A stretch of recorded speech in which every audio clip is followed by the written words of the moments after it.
Sixth-ranked Oregon travels to Iowa. Weird things happen in Kinnick. Oregon is a team that I love because I love good football. So if you are a fan of good football like I am, regardless of whether it is the new kid on the block, the old kid who's always been there, the old money, the new money, you love watching Oregon, Ohio State, Indiana, Alabama, Texas A&M, Georgia, Texas Tech. Not all those teams are equal, for example, but they are all top 10 teams. They are all operating at an efficiency that is different from 90%, 95% of the sport. This channel will make you a college football expert and help you enjoy watching games and make more accurate predictions. So what are you waiting for? Like, subscribe, ring the notification bell, comment your thoughts, and watch the video all the way through so that you can get the full package. And check the description and pinned comment for more ways to help yourself and this channel. You love watching those teams. I love watching them. It is beautiful seeing Julian Sayin hit a deep pass over 3 people to Jeremiah Smith or Cornell Tate. It is beautiful watching Oregon unfortunately keep their quarterback out due to a bad bloody nose, and they run the football for what felt like 40 times in a row against Wisconsin, and they destroy them. It was beautiful watching Indiana de-pants Illinois, and then also back that up by beating Iowa and Oregon, both these teams. Beautiful watching Alabama rebound after Florida State, and A&M go undefeated, and Texas Tech hit on all their portal additions. You get the point. I do not have a pick for this game. I will come out and say that right now. And that is because I am really conflicted, because I love both of these teams. And that's not from a rooting or partisan angle. This is from a matchup angle, a football angle. This will be a 3:30 p.m. game this Saturday on CBS. And if you are watching this live or you watch it right when I release it, tomorrow I will have a pick for this game. Hopefully earlier than later. I will release a preview and prediction for that then. So stay tuned. Make sure you've hit the bell for that. Oregon's only favored by 5.5. The line opened up at 6.5. The trend seems to tell me that the Sharps are leaning Iowa, but there's division. And I have respect for Ferentz, old money, Dan Lanning, new money. And these teams, despite that, have a lot of similarities. They have a ton of similarities, and I want to get to that. What do you think of when you think of Oregon? Do you think of finesse? Do you think of Chip Kelly? Do you think of Marcus Mariota, that historic season that he had? Do you think of Pac-12 team? What do you think of when you think of Oregon? Because when I think of Oregon, I think of a team that is among the nation's best, that's competing for a title, that should, at the end of the day, be one of the best teams in America. And that is not all that finesse at all. They are, in terms of the top teams, probably the least finesse because of some of the struggles they've had at quarterback and their lack of depth at wide receiver. They are a physical bowling ball. Now, I don't believe that they are closer to Kirby Smart's Georgia than Chip Kelly's Oregon. Not yet. Huge part of that has to do with the portal.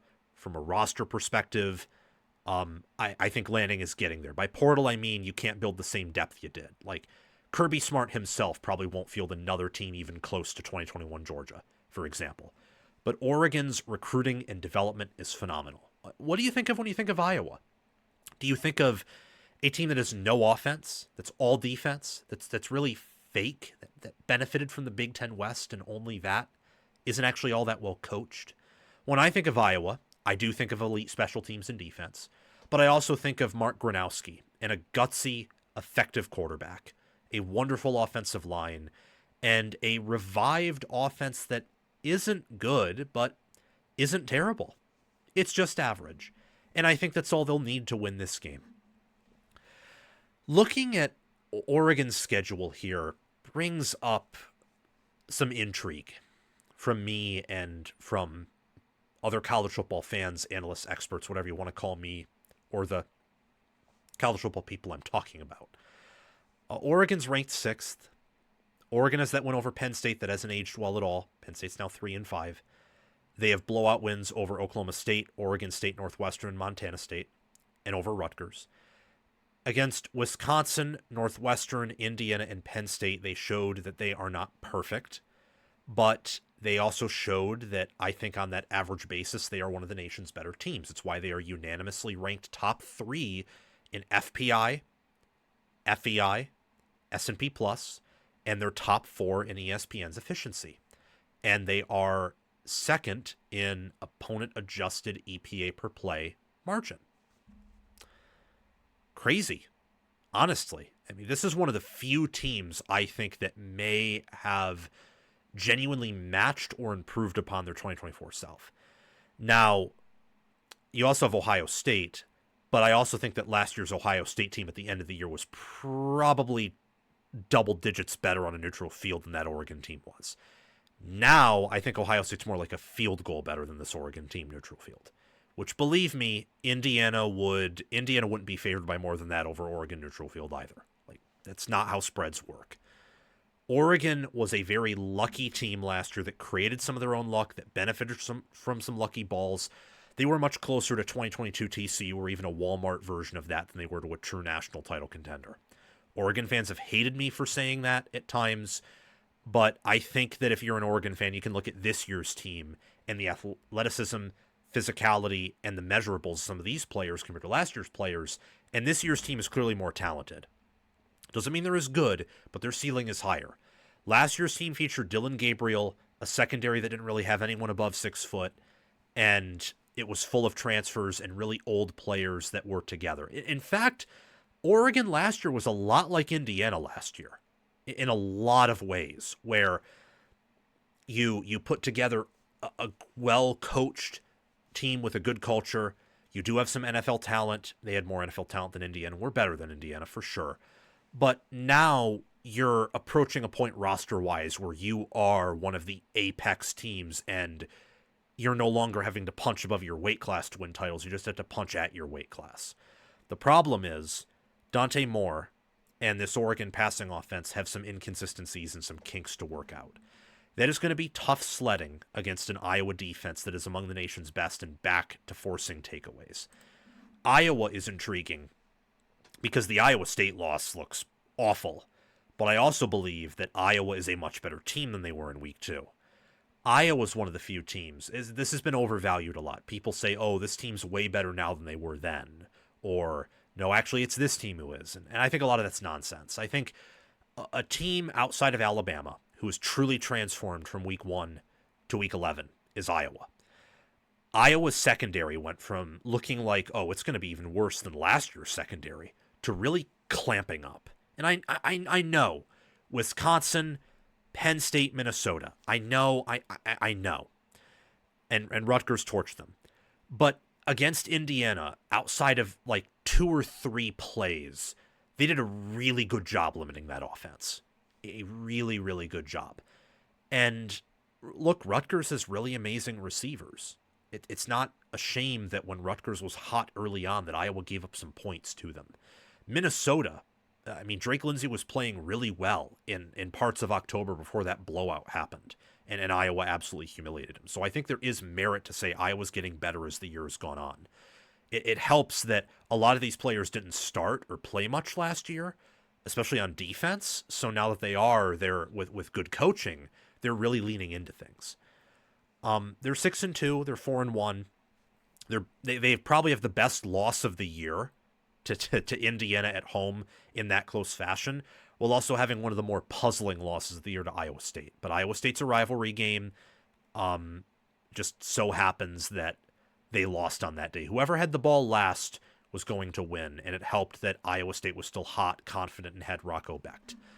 Some of my thoughts on this game are boiled down to a few takeaways. My early thoughts here are, does this game potentially feature the best lines of scrimmage in football? Iowa's D-line with Ethan Hurkett, Max Llewellyn, with Aaron Graves is nothing short of amazing.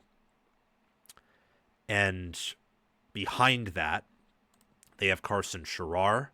They have Jaden Montgomery. Don't forget Bryce Hawthorne, Jonah Pace, Will Hubert. They have a deep D tackle room. Kenneth Merriweather, Brian Allen. It's a deep unit. And then offensively, Trevor Locke, Jennings Dunker, Bo Stevens, Logan Jones, Cade Piper. And then behind them, Bryce George, Leighton Jones, some players who are very capable and would start on other offensive lines. They're just at Iowa, who has one of the best O-lines in America. And you're going up against an Oregon lines of scrimmage where I know the Ducks have had some of their struggles, but no one is bigger, no one is larger, no one is more freakish on the offensive and defensive line outside of maybe Miami than they are. And I don't even think Miami is, because I don't think Miami is the D line that Oregon does in terms of depth. I think Oregon's a little bit deeper on D-line. Miami's deeper on the offensive line. But given Miami's recent performances and how when I watch Miami try to run down people's throat and when I watch Oregon try to run down people's throat, it feels like Oregon does a better job at that. So I would lean Oregon at lines of scrimmage there. Maybe I'm wrong. No doubt that no one has Ruben Bain Jr. on their D-line, for sure. But Isaiah World, Emmanuel Pregnon, Iapani Lololu, Dave Uli, Alex Harkey, Matthew Bedford, and then their D-line of Mateo Uyunglele, Bear Alexander, Amari Washington, Tatum Tuioti, Terrence Green, Tione Gray. Wonderful. Wonderful unit.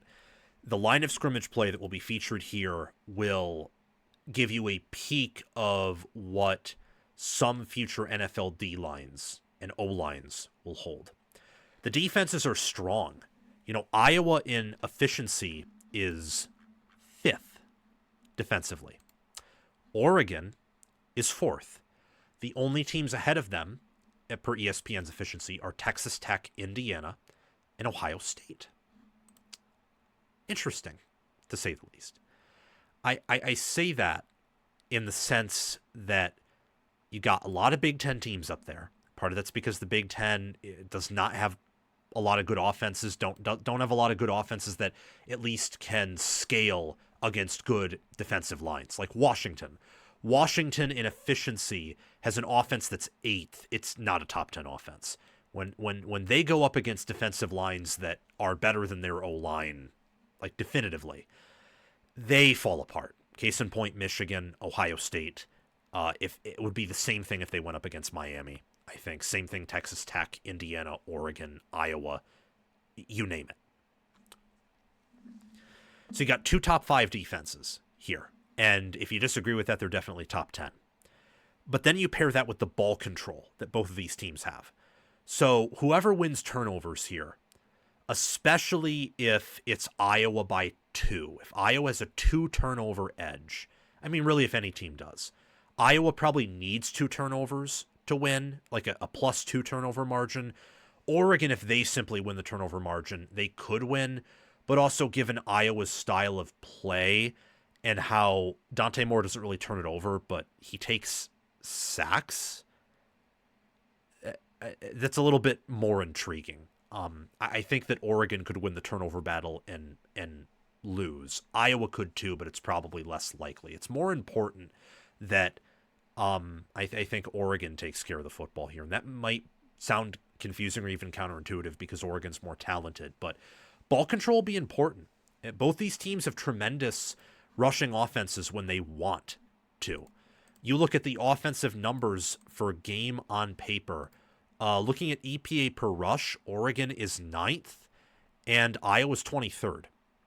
You look at yards per rush, Oregon is 2nd and Iowa is 41st. But given they've played, Indiana, given they've played a healthy Iowa State defensive front, and that, look, I think they have a pretty good rushing offense. I mean, when you look at success rate, which success rate's more important because yards per rush can be manipulated by big flukish runs. Iowa's 8th in rushing success rate. Oregon's 15th. Iowa, in terms of havoc plays allowed, which has a lot to do with the O-line, is 16th, and Oregon is 5th. the trench play, the ball control, the capability of going on 10-minute drives is going to be off the charts here. So, all that being considered, you go to some things that are more off the field, more sideline or environment based. So, there's Kinnick. The fact that Oregon has to travel to Kinnick. They've traveled to Penn State. Then they traveled to Rutgers. This is their third trip out east. Thankfully, they get a bye, and they get a 12:30 p.m. local kickoff for them. Not a 9 a.m. one. That would have been hell. But you could also argue that Iowa will be more up for the game since it's not a noon game.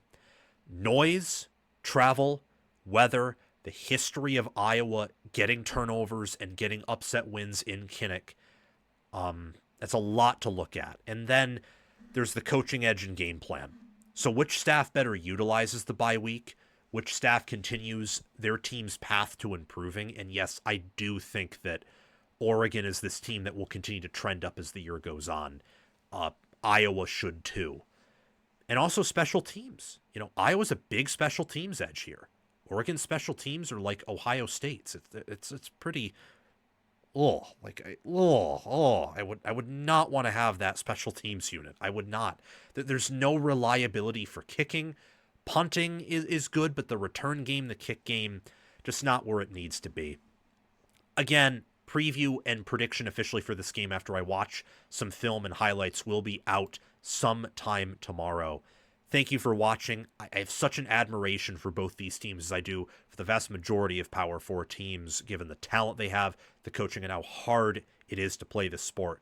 This will be a fantastic game, and one thing I do know is that whether Oregon covers or whether Iowa covers or whether who wins, even if Oregon wins this game, I do know that first quarter will be tight and it will be electric, and probably that'll extend to the first half as well. Thank you for watching. It's my mission on College Football with Sam to make you the most informed, knowledgeable, and entertained fan as possible. We aren't perfect, but we hit the nail on the head more often than we hit our thumb with the hammer. Make sure to like, subscribe, ring the notification bell, comment, and if you're here, you've probably already watched the whole video. So thank you for doing those things.